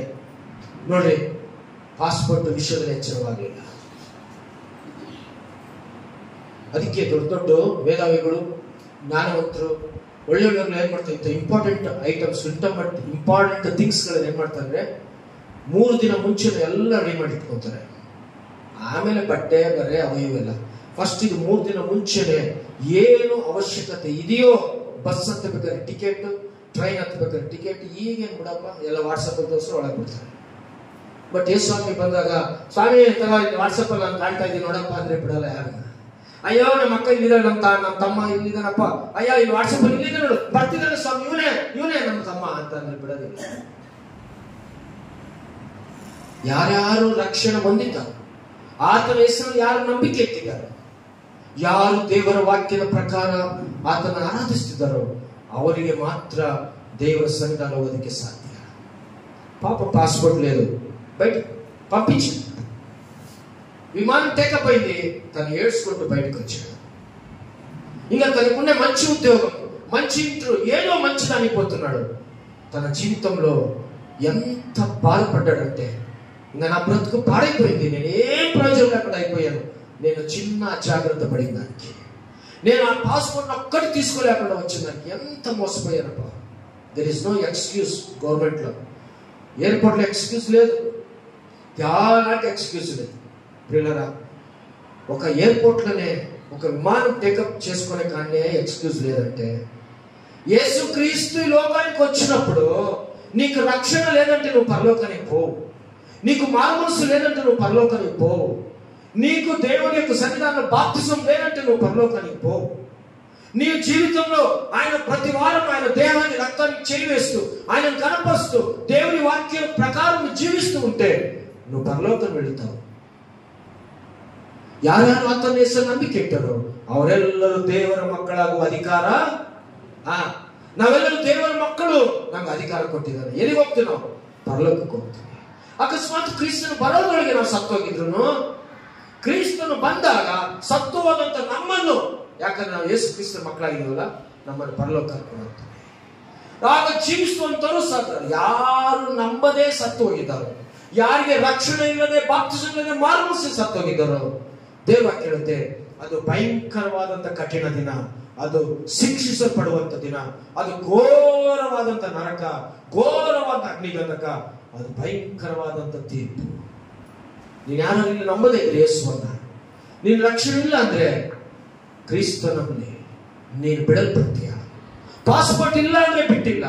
నీకు అంత రక్షణ లేకుంటే నువ్వు పరలోకానికి పోవు, మారుమనసు లేకుండా నువ్వు పరలోకానికి పోవు, యేసులో బాప్తిజం లేకుంటే నువ్వు పరలోకానికి పోవు. నువ్వెంత తల కొట్టుకుని కూడా ప్రభా యేసు వస్తున్నాడు, యేసు వస్తున్నాడు, సార్ కుమార్స్వామి ఇద్దరప్ప, సార్ నాకు బాప్తిజం ఏంటంటే అప్పుడు నువ్వు ప్రయోజనం లేదు. టైం అయిపోయి ఉంటుంది, ఎన్నో సంవత్సరాలు. ప్రభు యేసు వస్తున్నాడు సార్, అయ్యో ಅಯ್ಯೋ ದಿವಸ చూస్తున్నా ಕುಮಾರಸ್ವಾಮಿ ಇದ್ದಾರೆ, ಅಯ್ಯೋ ನಮ್ಮ ಪಾಸ್ಟರ್ ಇದ್ದಾರೆ, ನಾನು ಬಾಪ್ತಿಜಂ ಕೊಡಪ್ಪ, ನಾನು ನಂಬ್ಕೊಳ್ತೀನಿ ಅಂದ್ರೆ ಇವೆಲ್ಲ ಡೂಪ್ಲಿಕೇಟ್ ಕ್ರೈಸ್ತರು. ಇಂಥವರೆಲ್ಲ ಎಲ್ಲಿ ಹೋಗಲ್ಲ? పరలోకి ಹೋಗಲ್ಲ.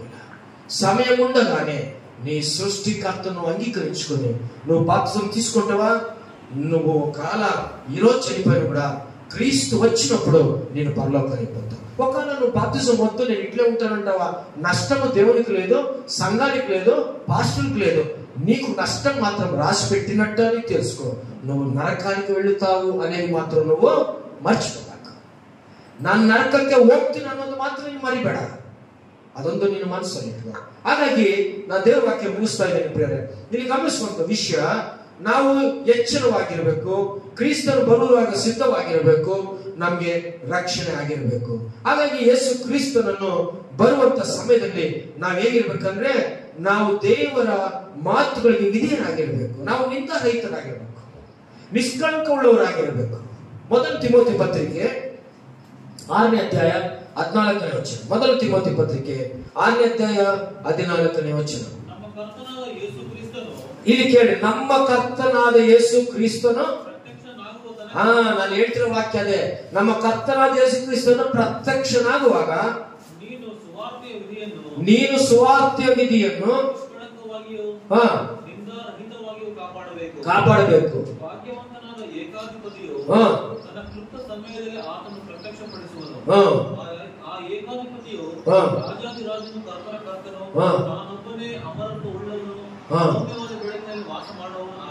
ಆಮೇಲೆ ಗಮನಿಸುವಂತ ವಿಷಯ, ನಾವು ಅದನ್ನ ನಮ್ಮ ಕರ್ತನ ಯೇಸು ಕ್ರಿಸ್ತನ ಪ್ರತ್ಯಕ್ಷನಾಗುವಾಗ, ಪ್ರಾರಂಭದಲ್ಲಿ ಪ್ರತ್ಯಕ್ಷವಾಗಿದ್ದು ನಾವು ನೋಡಿಲ್ಲ.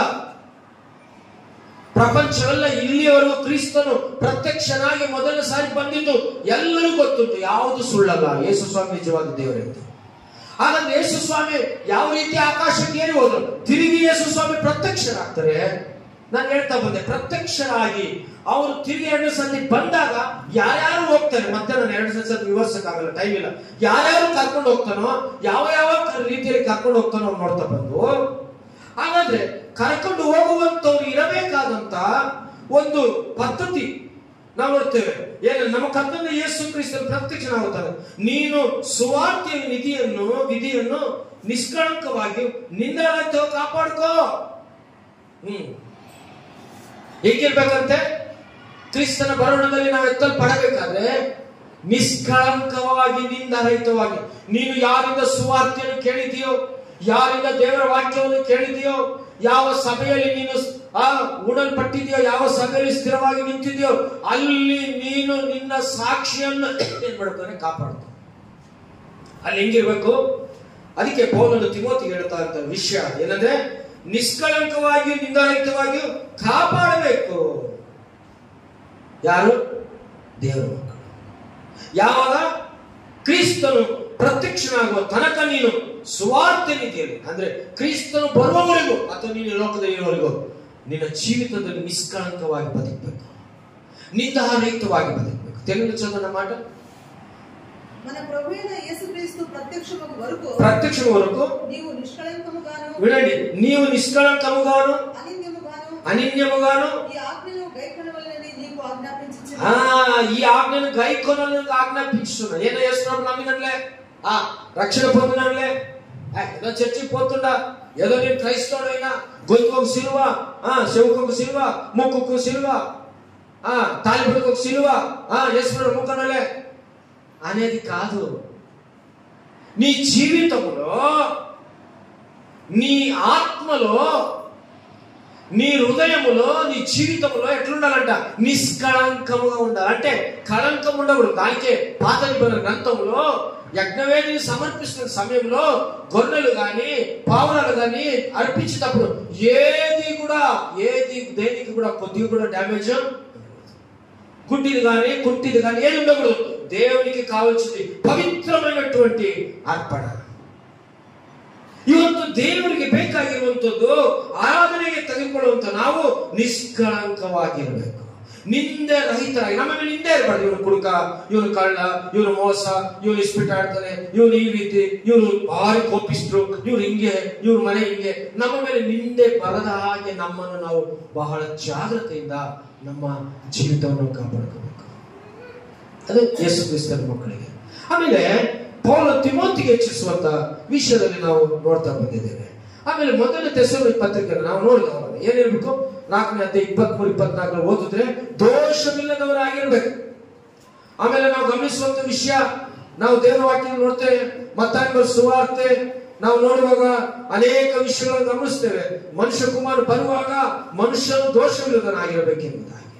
ತೀತನ ಪತ್ರಿಕೆ 2ನೇ ಅಧ್ಯಾಯ ನೋಡೋಣ, ಪಕ್ಕದಲ್ಲಿ ನೋಡ್ಬಿಡೋಣ. ತೀತನ ಪತ್ರಿಕೆ 2ನೇ ಅಧ್ಯಾಯ 12-13 ವಚನ ನೋಡ್ರಿ. ನಾವು ಭಕ್ತಿನಿಯತೆಯನ್ನು ಲೋಕದ ಆಶೆಗಳನ್ನು ವಿಸರ್ಜಿಸಿ ಭಾಗ್ಯಕರವಾದ ನಿರೀಕ್ಷೆಯನ್ನು, ಅಂದರೆ ಮಹಾದೇವರ ಮತ್ತು ನಮ್ಮ ರಕ್ಷಕನಾದ ಯೇಸು ಕ್ರಿಸ್ತನ ಪ್ರಭಾವದ ಪ್ರತ್ಯಕ್ಷತೆಯನ್ನು ಎದುರು ನೋಡುತ್ತಾ ಇಹಲೋಕದಲ್ಲಿ ಸ್ವಸ್ಥಚಿತ್ತರಾಗಿಯೂ ನೀತಿವಂತರಾಗಿಯೂ ಭಕ್ತಿಯುಳ್ಳವರಾಗಿಯೂ ಬದುಕಬೇಕೆಂದು ಅದು ನಮಗೆ ಬೋಧಿಸುತ್ತದೆ. ಎಷ್ಟು ಚೆನ್ನಾಗಿದೆ ನೋಡಿ. ಯಾವ ರೀತಿ ಇರ್ಬೇಕು ಆರಾಧನೆ ಮಾಡುವಂತ ಯೇಸು ನಂಬಿರುವಂತರು ಯಾವ ರೀತಿ ಇರ್ಬೇಕು? ನೀನು ಒಂದು ಕಡೆ ಇನ್ನೊಂದು ಕಡೆ ನೀನು ಲೋಕದಾಶೆಯಲ್ಲಿ, ಇನ್ನೊಂದು ಕಡೆ ಈ ಒಂದು ಆ ದೇವರ ವಾಕ್ಯದಲ್ಲಿ ಅಲ್ಲ. ನಾವು ಈ ಲೋಕದ ಆಶೆಗಳನ್ನು ಸಾಯಿಸಿದ್ದೇವೆ. ನಾವು ಪಾಪದ ಪಾಲಿಗೆ ಸತ್ತು ಹೋಗಿದ್ದೇವೆ. ನಾವು ನಮ್ಮ ಪಾಪಗಳನ್ನು ಶಿಲುಬೆಗೆ ಹಾಕಲ್ಪಟ್ಟಿದೆ. ಆಗಲೇ ಜೀವಿಸುವುದು ನಾನಲ್ಲ, ನಾನು ಕ್ರಿಸ್ತನಿಗಾಗಿ ಜೀವಿಸುತ್ತೇನೆ. ಯಾರು ಹೇಳ್ತಾರೆ ಈ ಮಾತು? ಪೌಲ್ ಹೇಳ್ತಾರೆ. ಹಾಗಾಗಿ ಪ್ರಿಯರೇ, ನಮ್ಮ ಜೀವಿತದಲ್ಲಿ ನಾವು ಗಮನಿಸುವಂತ ವಿಷಯ ಇಲ್ಲಿ ತೀತನ ಪತ್ರಿಕೆಯಲ್ಲಿ ನಾವು ಗಮನಿಸುವಾಗ, ಭಕ್ತಿಯಲ್ಲಿರುವಂತ ನಮಗೆ, ಕ್ರಿಸ್ತನ ಅಂಗೀಕರಿಸಿದ ನಮಗೆ, ನಾವು ಭಕ್ತಿಯತೆಯನ್ನು ಲೋಕದ ಆಶೆಗಳನ್ನು ವಿಸರ್ಜಿಸಿ ಭಾಗ್ಯಕರವಾದ ಏನಂತೆ ನಿರೀಕ್ಷೆಯನ್ನು ಅಂದ್ರೆ ಮಹಾದೇವರ ಮತ್ತು ನಮ್ಮ ರಕ್ಷಕನಾದ ಯೇಸು ಕ್ರಿಸ್ತನ ಪ್ರಭಾವ ಪ್ರತ್ಯಕ್ಷತೆಯನ್ನು ಅಂದ್ರೆ ಆತನ ಎರಡನೇ ಬರೋಣವನ್ನು ಎದುರು ನೋಡುತ್ತಾ జీవిస్తున్నాం. ప్రభు యేసుక్రీస్తు రెండో రాకడ వచ్చే సమయంలో ఆయన రాకడ యందు నువ్వు ఎట్లుండాలంట? ప్రభువుకి పరిశుద్ధంగా, నీతిగా, నమ్మకంగా, భక్తితో ప్రభువుని నువ్వు కనపరిచేవాడు ఉండాలి. ಇವತ್ತು ಕ್ರೈಸ್ತರಲ್ಲಿ ಭಯ ಭಕ್ತಿ ಇಲ್ಲ. ಭಯ ಇದ್ರೆ ಭಕ್ತಿ ಇರಲ್ಲ, ಭಕ್ತಿ ಇದ್ರೆ ಭಯ ಇರಲ್ಲ. ಅನೇಕ ಸಾರಿ ಕ್ರೈಸ್ತತ್ವ ಅನ್ನೋದು ಏನೋ ಚರ್ಚ್ಗೆ ಹೋಗಂದ್ರೆ ಮುಗಿತವಲ್ಲ, ನಾವು ಸಾಕ್ಷಿಗಳಾಗಿರ್ಬೇಕು. ಲೋಕದಲ್ಲಿ నమ్మను ನೋಡಿ అనేకరు క్రీస్తుని బడి బరಬೇಕು. మనం చూసి అనేకరు ప్రభు నమ్ముకోవాలా. నీ ద్వారా నశించిపోయి ఆత్మ నరకానికి వెళుతుంది. ప్రభు వచ్చినప్పుడు వాడు ఈ లోకంలో వాళ్ళని విడిచిపెడతారు దేవుడు. కాబట్టి విడిచిపెట్టి వారు నిత్య నాశనం నరకానికి పోతారు. కాబట్టి మనము మన జీవితంలో వారికి ఒక సువార్త చెప్తాం, వారి రక్షణ మనం నడిపిద్దాం, వారిని దేవుని కోసం పెంచుతాం అనే ఒక దేవుని యొక్క భయభక్తి క్రైస్తవులకు ఉండాలి. ఈరోజు దేవుని సేవ లేదు, క్రైస్తవులకి సువార్త లేదు, దేవుని బిడ్డలకు అనేకలు ప్రోత్సహించేటట్టు లేదు. ఈరోజు పిల్లల ఏమైపోయినట్టే అందరూ కూడా వారి వారి ఇష్టంగా జీవిస్తున్నారు. బైబిల్ ఇష్టపడదు అట్లా. నీ ఇష్టంగా జీవించడానికి బైబిల్ ఇష్టపడదు. బైబిల్ ఇష్టంగా నువ్వు జీవిస్తే దేవుడు ఇష్టపడతాడు. హల్లెలూయా. బైబిల్ ఇష్టంగా నువ్వు జీవిస్తే దేవుడు ఇష్టపడతాడు. నీ ఇష్టంగా నువ్వు జీవిస్తే దేవుడు నిన్ను నరకానికి పంపుతాడు. నీలాగా జీవించడానికి ఇష్టం దేవుడికి ಇಷ್ಟ ಇಲ್ಲ. ಹಾಗಾಗಿ ಪ್ರಿಯರೇ, ನಾನು ಮುಗಿಸೋದಕ್ಕೆ ಮುಂಚೆ ತೀತನ ಪತ್ರಿಕೆಯಲ್ಲಿ ಅದರ ಮುಖಾಂತರ ದೇವರು ಭಕ್ತಿನತೆಯನ್ನು ಲೋಕದ ಆಶೆಗಳನ್ನು ನಾವೇನ್ ಮಾಡಬೇಕು? ವಿಸರ್ಜಿಸಬೇಕು. ಏನ್ ಮಾಡ್ದ? ದೇವರು ಯೇಸು ಸ್ವಾಮಿ ನಂಬಿಕೊಂಡಿದ್ದ. ಆತನು ಲೋಕವನ್ನು ವಿಸರ್ಜಿಸಲಿಲ್ಲ, ಮತ್ತೆ ಲೋಕದ ಆಶೆಗೆ ಬಿದ್ದು ಹೋದ. ಆ ಕಾರಣ ದೇವರನ್ನು ನಂಬಿಕೊಂಡಿದ್ದ. ಯೆಹೋವನ ದೇವರ ಸೇವಕನ ಜೊತೆಯಲ್ಲಿ ಪ್ರಯಾಣ ಮಾಡ್ತಿದ್ದ. ಆ ಕಾರಣನು ದೇವರಿಗೆ ಇಷ್ಟವಿಲ್ಲದಂತ ತಪ್ಪುಗಳನ್ನು ಮಾಡಿದ, ಅವುಗಳನ್ನು ಕದ್ದು ಮುಚ್ಚಿಟ್ಟುಕೊಂಡ. ದೇವರ ಗೊತ್ತಾಗಿ ಏನ್ ಮಾಡ್ದ? ಆ ಕಾನೂನು ಮನೆಯವರೆಲ್ಲರೂ ಸಹ ಸುಡಲ್ಪಟ್ಟರು, ನಾಶವಾದರು. ಈ ರೀತಿಯಾಗಿ ದೇವರ ಮಕ್ಕಳು ಅನೇಕರು ಒಬ್ಬೊಬ್ಬರನ್ನು ನೋಡ್ತೀವಿ. ಹಾಗಾಗಿ ದೇವರ ವಾಕ್ಯವನ್ನು ಗಮನಿಸುವಾಗ ನಾವು ಭಕ್ತಿನಂತೆ ಲೋಕದ ಆಶೆ ವಿಸರ್ಜಿಸಿ ಭಾಗ್ಯಕರವಾದ ನಿರೀಕ್ಷೆ. ನಮ್ಗೆ ಏನಿರ್ಬೇಕು? ನಿರೀಕ್ಷೆ ಇರ್ಬೇಕು. ಯಾರ ಮೇಲೆ ನಿರೀಕ್ಷೆ ಇರ್ಬೇಕು? ದೇವರ ನಿರೀಕ್ಷೆ ಇರ್ಬೇಕು. ಆಮೇಲೆ ನೀವು ಮನೆಯವ್ರ ಮೇಲೆ ನಿರೀಕ್ಷೆ ಇರ್ಬೇಕು. ನಮ್ಮ ಮಗ ಬಂದಿಲ್ಲ, ಇನ್ನು ಏನು ತಂದಿಲ್ಲ, ನಮ್ಮ ಅಪ್ಪ ಬಂದಿಲ್ಲ, ಏನು ತಂದಿಲ್ಲ, ನನ್ನ ಗಂಡ ಬಂದಿಲ್ಲ, ಆಮೇಲೆ ನಿರೀಕ್ಷೆ ಸೆಕೆಂಡ್ ಇರ್ಬೇಕು. ಆದರೆ ನಿನ್ನ ನಿರೀಕ್ಷೆ ಹಗಲು ರಾತ್ರಿ ಮಧ್ಯಾಹ್ನ ಯಾವಾಗ ಯೇಸು ಸ್ವಾಮಿ ಬರ್ತಾರೋ ಗೊತ್ತಿಲ್ಲ, ಕ್ರಿಸ್ತನ ಎರಡನೇ ಬರೋಣಕ್ಕೆ ನೀನು ನಿರೀಕ್ಷೆಯಿಂದ, ಭಕ್ತಿಯಿಂದ, ಭಯದಿಂದ ಕಾಪಾಡ್ಕೋಬೇಕು. ಹಗಲು ರಾತ್ರಿ ದೇವರ ಮೇಲೆ ನಂಬಿಕೆ ಇಟ್ಟು ಜಾಗ್ರತೆಯಿಂದ ನಾವು ನಮ್ಮ ಕುಟುಂಬ ಕಾಪಾಡಬೇಕು. ಅದಕ್ಕೆ ನಾವು ನೋಡೋದು ನಿರೀಕ್ಷೆ ದೇವರ ಮತ್ತು ಆತ ರಕ್ಷಣೆ ಯೇಸು ಕ್ರಿಸ್ತನ ಪ್ರಭಾವ ಪ್ರತ್ಯಕ್ಷ ಎದುರು ನೋಡುತ್ತಾ ಇಹಲೋಕದಲ್ಲಿ, ಈ ಲೋಕದಲ್ಲಿ ಹೆಂಗಿರ್ಬೇಕಂದ್ರೆ ಸ್ವಸ್ಥಚಿತ್ತರಾಗಿಯೂ ನೀತಿವಂತರಾಗಿಯೂ ಭಕ್ತಿಯುಳ್ಳವರಾಗಿಯೂ ಬದುಕಬೇಕು. ಬದುಕೋದು ದೇವರು ಕಲಿಸಿದಾನೆ. ಕೋಪ ಮಾಡ್ಕೊಂಡು ಬದುಕೋದು, ಜಗಳ ಮಾಡ್ಕೊಂಡು ಬದುಕೋದು, ಇನ್ನೊಬ್ಬರ ಮೇಲೆ ಚಾಡಿ ಹೇಳ್ಕೊಂಡು ಬದುಕೋದು, ಇನ್ನೊಬ್ಬರನ್ನ ಅಸೂಯೆ ಪಡ್ಕೊಂಡು ಬದುಕೋದು, ಅಥವಾ ನಮ್ಮ ಇಷ್ಟ ಬಂದಂಗೆ ಬದುಕೋದು, మనం ఇష్టం వచ్చినట్టు బతికేది, మనం ఇష్టం జీవించేది. ఉదయం చర్చికి పాస్టర్ అంటే ఆయనకే మనం భయపడు, మనం ఇష్టం వచ్చినట్టు ఆరాధించేది, ఇష్టం వచ్చినట్టు మన అన్ని పనులు చేసేది, దేవుని వాక్యంకి విరోధంగా జీవించేది. ಆ ರೀತಿಯಾಗದಲ್ಲ ಬದುಕಲು. ಅದು ದೇವರು ಇಷ್ಟಪಡಲ್ಲ. ಕ್ರಿಸ್ತನ ಮಕ್ಕಳಾದ ನಾವು ಬದುಕುವಂತ ರೀತಿ ಬೈಬಲ್ ನಮ್ಗೆ ಕಲಿಸ್ತಾ ಇದೆ. ನಾವು ಬದುಕುವಂತ ರೀತಿಯನ್ನು ನಾವು ಕಲಿಸುವಂತ ದೇವರು ಯಾವ ರೀತಿ ಬದುಕಬೇಕೋ ಬಾಳ್ಬೇಕು ಈ ಲೋಕದಲ್ಲಿ. ಹಾಗಾಗಿ ಸ್ವಸ್ಥಚಿತ್ತರಾಗಬೇಕು, ನೀನು ನೀತಿವಂತನಾಗಿರ್ಬೇಕು, ನೀವು ಭಕ್ತಿಯುಳ್ಳವರಾಗಿರ್ಬೇಕು, ಮತ್ತು ದೇವರ ಬೋಧನೆಯಲ್ಲಿ ನೀವು ಬಹಳ ನಿಷ್ಠವಂತರಾಗಿರ್ಬೇಕು. ದೇವರ ವಾಕ್ಯದಲ್ಲಿ ದೇವರ ವಾಕ್ಯವನ್ನು ಓದುವಂತವರಾಗಿರ್ಬೇಕು, ಧ್ಯಾನಿಸುವಂತವರಾಗಿರ್ಬೇಕು. ಈ ವಾಕ್ಯವೇ ದೇವರು, ఈ వాక్యమే దేవుడు. ఈ వాక్యాన్ని చదవని క్రైస్తవులు కాదు. నువ్వు బైబిల్ ముట్టకుండా చర్చికి వచ్చేది నువ్వు క్రైస్తవుడు కాదు, దేవుని బిడ్డవు కాదు. నువ్వు బైబిల్ని పగలు చదవకుండా ఏదో ఆరాధనకు వచ్చి ఆదివారం రొట్టెలు చేయి వేసిన దేవుని బిడ్డవు కాలేవు. దేవుని వాక్యం దివారాత్రములు దాన్ని ధ్యానించేవాడు ధన్యుడు. దేవుని వాక్యాన్ని ధ్యానించి ఇంట్లో ఉన్నప్పుడు, బస్సులో పోతున్నప్పుడు ధ్యానించు, కారులో పోతున్నప్పుడు ధ్యానించు. ఏమండి, నువ్వు దేవుని మాటలు ధ్యానించు. ఎచ్చరವಾಗಿದ್ದು ప్రార్థನೆ, నిద్ర ಮಾಡಬೇಡ. ఏం ಮಾಡಬೇಕು? దేవుని వాక్యం చెప్తుంది, ఎచ్చరగా ఉండి ఏం చేయాలంట? మెలుగుండి ప్రార్థన చేయి. మెలుగుండి క్రీస్తు రాకడని ఎదురు చూస్తుండు. నువ్వు ಪ್ರಾರ್ಥನ లేకుండా, ಮೆಲುಕು లేకుండా, ಎಚ್ಚರವಾಗಿಲ್ಲದೆ ನೀನು ಪ್ರಾರ್ಥನೆ ಇಲ್ಲದೆ ನಿನ್ನ ಜೀವಿತದಲ್ಲಿ ನೀನು ದೇವರ ಬಳಿಗೆ ಹೋಗಲು ಸಾಧ್ಯ ಇಲ್ಲ, ದೇವರನ್ನು ಮೆಚ್ಚಿಸೋದಕ್ಕೆ ಸಾಧ್ಯವಿಲ್ಲ. ಹಾಗಾಗಿ ಯೇಸು ಕ್ರಿಸ್ತನ ಮಕ್ಕಳಾದ ನಾವು ಆತನ ಬರೋಣಕ್ಕೆ ನಾವು ದೋಷವಿಲ್ಲದರಾಗಿರೋಣ, ಎಚ್ಚರಿಕೆಯಿಂದ ನಾವಿರೋಣ. ನಮ್ಮ ಸತ್ಕ್ರಿಯೆಗಳು ದೇವರಿಗೆ ಇಷ್ಟವಾಗಿರುವಂತೆ ನಾವು ಇರೋಣ, ಮತ್ತು ನಮ್ಮ ಭಯಭಕ್ತಿಯುಳ್ಳವರಾಗಿ ಆತನ ಸನ್ನಿಧಾನಕ್ಕೆ ನಾವು ಬರುವಂತ ನಾವು, ಆತನ ಆತ್ಮಸ್ವರೂಪನಾದ ದೇವರು, ಆತನ ಆರಾಧಿಸುವಂತ ನಾವು, ఆత్మದಿಂದಲೂ సత్యದಿಂದಲೂ ఆతన దేహವನ್ನು రక్తಕ್ಕೆ ನಾವು కయ్యాలి. ఆయన ఆరాధించేవారు, మనం ఆత్మతో సత్యంతో ఆరాధించాలి. గడిచిన దినంలో ఏంటి పొరపాటు చేశారు? గడిచిన దినం దేవుడు ఒకసారి ఈ వారం వచ్చుంటే మనం ఆరాధించేవారు కాదు. ఆయన ఇంకా అక్కడ ఆలస్యమైంది. ఎందుకు తెలిసిన? నీ బంధువులు చాలా మంది నమ్ముకోవాలా? ఎందుకు తెలిసిన? నీ అక్కపోవారు చాలా మంది నమ్ముకోవాలా? ఎందుకు తెలిసిన? ఆయన ఆలస్యం చేసింది. ఈ లోకంలో ఎన్నో పల్లెటూరులో, ఎంతో అడవిలో, ఎంతో ప్రజలకు ఇంకా యేసు ఎవరో తెలియదు. ఆ సువార్త అందింపబడాలా. ఆ పని ఎవరు చేయాలంటే నువ్వే చేయాలా, నేను పని చేయాలా, ఎంతో మందికి సువార్త అందించే పని చేయాలా. అప్పుడు యేసు ప్రభు వస్తాడు. ఆయన అక్కడ సమీపమైంది. కాబట్టి సిద్ధం కలుగుదాం, సంసిద్ధపడదాం.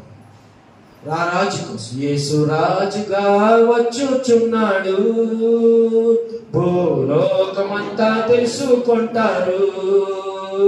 యేసు రాజుగా వచ్చుచున్నాడు, భూలోకమంతా తెలుసుకుంటారు. రవి కోటి తేజుడు, రమ్యమైన దేవుడు, రవి కోటి తేజుడు, రమ్యమైన దేవుడు, రారాజుగా వచ్చుచున్నాడు, రారాజుగా వచ్చుచున్నాడు. యేసు రాజుగా వచ్చుచున్నాడు, భూలోకమంతా తెలుసుకుంటారు. ಯೇಸು ಕ್ರಿಸ್ತ ನಮ್ಮ ರಾಜಾದಿ ರಾಜರು ಬರ್ತಾರೆ. ಎಂಥ ನಿರೀಕ್ಷೆಯನ್ನು ಕೊಟ್ಟಿದೆಯಪ್ಪ, ಎಂಥ ರಕ್ಷಣೆಯನ್ನು ಕೊಟ್ಟಿದೆಯಪ್ಪ, ನಮಗೆ ಬಾಪ್ತಿಸಂ ಕೊಟ್ಟಿದೆಯಪ್ಪ, ನಮ್ಮನ್ನು ಕಾಪಾಡ್ತಾ ಬಂದಿದೆಯಪ್ಪ, ಪರಲೋಕ ನಮಗೆ ಕೊಟ್ಟಿದೆಯಾ, ಆಯುಷ್ಯಾರಿಗೆ ನಮಗೆ ಕೊಟ್ಟಿದೆಯಾ. ನಿನ್ನನ್ನು ನಾವು ನಂಬಿ ಬಾಪ್ತಿಸಂ ತೆಗೆದುಕೊಳ್ಳುವಂಥ ಕೃಪೆ ಕೊಟ್ಟು ನಿನ್ನ ಬರೋಣದಲ್ಲಿ ಎತ್ತಲ್ಪಡುವಂಥ ಕೃಪೆ ನಮಗೆ ಕೊಟ್ಟಿದ್ದಕ್ಕಾಗಿ ನಾವು ಆರಾಧಿಸ್ತೇವೆ, ಸ್ತೋತ್ರ ಮಾಡ್ತೇವೆ, ನಾವು ಘನಪಡಿಸ್ತೇವೆ. ಸ್ವಾಮಿ, ದೇವರಿಗೆ ಸ್ತೋತ್ರ ಮಾಡೋಣ. ದೇವರ ವಾಕ್ಯವನ್ನು ಆಶೀರ್ವದಿಸಿ ಎಲ್ಲರೂ ಕಣ್ಣು ಮುಚ್ಚಿ ಕರ್ತರಿಸ್ತೇವೆ.